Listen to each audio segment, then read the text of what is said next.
On April 22nd, Demon Gaze comes to Vita. This is a Japanese dungeon crawler. Yeah, Demon Gaze looks cool, and we haven't seen much of what this game's all about either, but this game came out in Japan last year. It did okay.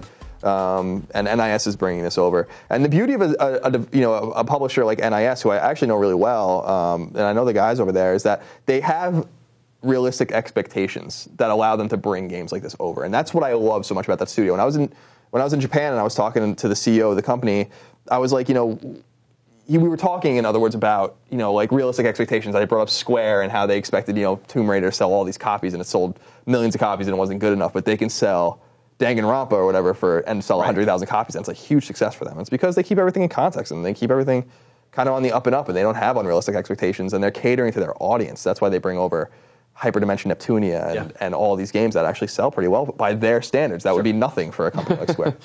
Sure. I mean, I feel like dudes in the past, it would be a guy like Vic Ireland or, Atlas. And now we see companies like Xseed, like NIS. They run lean and mean. They don't have a lot of employees. They translate these smaller games. They release them. They know they're not going to sell very well, but they sell well enough that, everyone earns their paycheck and they earn enough to make that next game, and then they have, like you said, this market of 50 to 100,000 people that they cater to, and they're like, that's their business, and that works. Yeah, like I know with NIS, for instance, like I know those guys, like at their office, in Southern California, someone will go on their website and order Danganronpa or Demon Gaze or whatever, and they'll actually stuff the envelopes themselves and send, like they like everyone does everything. The marketing guy does the PR, their QA testing the games and stuff. It's a really kind of cool approach, Yeah. I'm really glad there's still companies like that bringing over these Japanese games. Me too.